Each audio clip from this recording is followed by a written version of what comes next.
Hey guys, this is Crystal D, and thanks for stopping back in. Today I want to talk to everybody about the signs, and I'm sure you've read a lot of different interpretations on the signs, but you've never heard mine, and I want to kind of tell you how I see the signs working.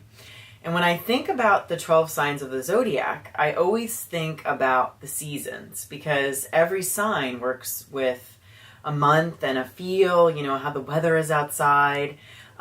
Think about the spring, and we're going to begin with Aries, because Aries is our pioneer. And in the springtime, this is when things start to bloom. You can start to see all of the, buds coming out of the trees. Everything is new. It's like the baby phase, and that's what Aries is. It's the baby of the zodiac. And people who are born under the sign of Aries, they are, never scared to jump in feet first. They're fearless, and they see the world through fearless eyes, and they love to just tackle it, to take it on.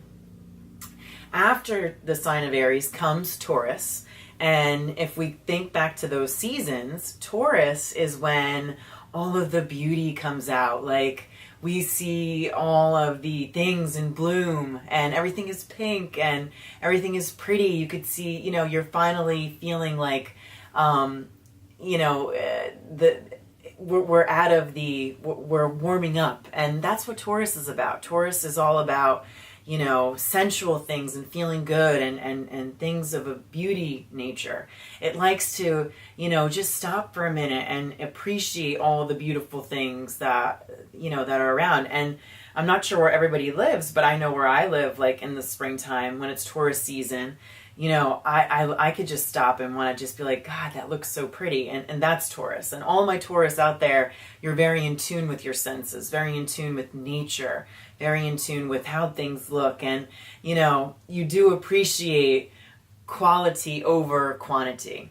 So after Taurus and, the kind of, slow pace that we feel when the sun is in Taurus, then things start to move up and we get into Gemini. And this is where, we start to get social and we start to want to talk and mingle, all the things that Gemini loves to do. And, nobody likes to party it up better than a Gemini. And so when we think about the sign of Gemini, this is the sign that gets us going, that gets us, up and ready to think and mingle and get things going. After Gemini, then we move into the sign of Cancer. And this kind of brings us back into the home state. Cancer is all about the home and the family. And usually, the sun, when it shines in Cancer, it's really allowing us to start going on family vacations together. And we just want to, cozy up to somebody that we love, because Cancer loves to nurture and loves to take care of. And it just makes us feel good. It's a very emotional sign. In a good way, though. It's a nurturer. It's very nurturing. And I always think about the crab when I think about Cancer, because it holds on to things very tightly. And when I think about the ocean, I think that the crab is in the ocean. So I always think of the water, especially because Cancer is a water sign.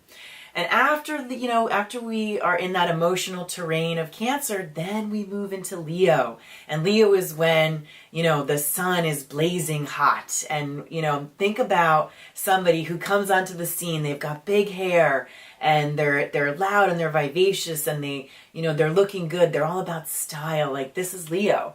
And it's happening in the time of year when, we see things in a hot way. It's one of the hottest times of the year. After, Leo and the fun that we have when we're experiencing the sign of Leo, then we go into Virgo. And when Virgo hits, this is when we get serious, okay? This is when we need to put things in order. We've had a lot of fun over the last few months in summer, but now it's time to get back to school. It's time to get back to work. The vacations are over and we have to start putting our ducks in a row. And that's when we think about the sign of Virgo. And I love Virgo because it helps, kind of ease my scattering mind and, it helps me to put things back into order and to see things logically, because Virgo has this really great way of seeing things in a really logical way. And then after Virgo, the next sign that we go into is Libra. And Libra is very in tune with relationships. And I don't know anybody out there that doesn't like to think about relationships.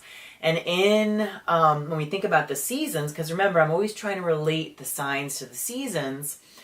You know, when it's a Libra season, we're always, wanting to cozy up and be in a relationship and snuggle with somebody, because Libra does really well when it has a partner, and it feels out of balance if it doesn't have that partner. So it's always constantly seeking out the partner and trying to, figure out how things can work efficiently, with a pair. It wants to always keep the balance.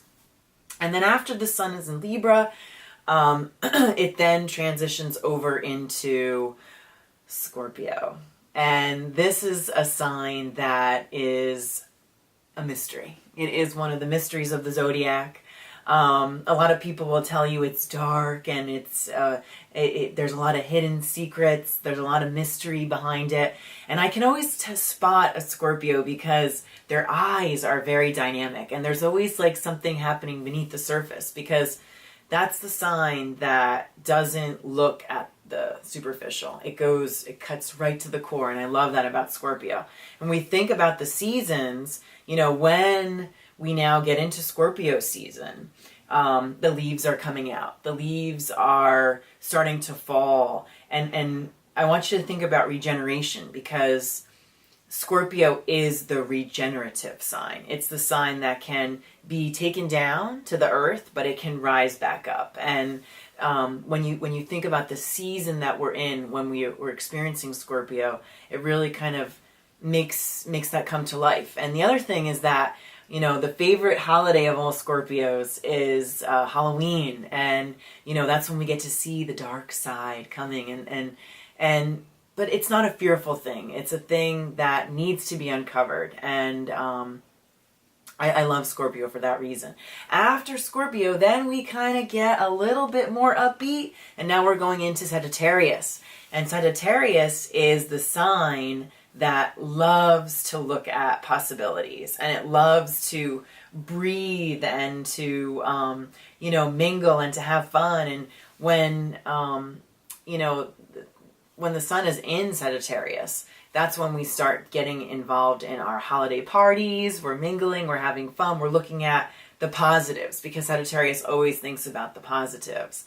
And as the seasons go along after Sagittarius, then we kind of get back into a lull and get more into a serious tone when we get into Capricorn. And Capricorn is when, we kind of get this stoic time. It's like right after the holidays. Now we got to pay all the bills back. Now we have to get, kind of think about the practicalities of what we did when we were having so much fun when we were in Sagittarius.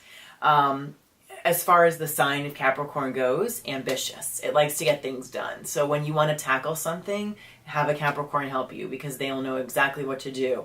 They're constantly thinking about how to achieve their goals. And that's when it comes to the seasons, when we're in that lull of winter, the Capricorn season can help us kind of push through that time and just say, you know what, the sun's going to come out again. It is. I just gotta kind of get serious in this moment. And then we're getting to the end now, guys. We're almost there. After Capricorn, then we get into Aquarius. This is where, we get a little bit rebellious. All those, New Year's resolutions we made when we were in serious Capricorn, now when we're getting into rebellious Aquarius, this is the time where, we're like, I don't want to do that. I don't need that. I'm just going to do this. Because Aquarius is a rebellious sign, and it likes to think outside the box, and it's very innovative. And it's not thinking about serious. It's thinking about, how can I mix things up a little bit? How can I be a little different?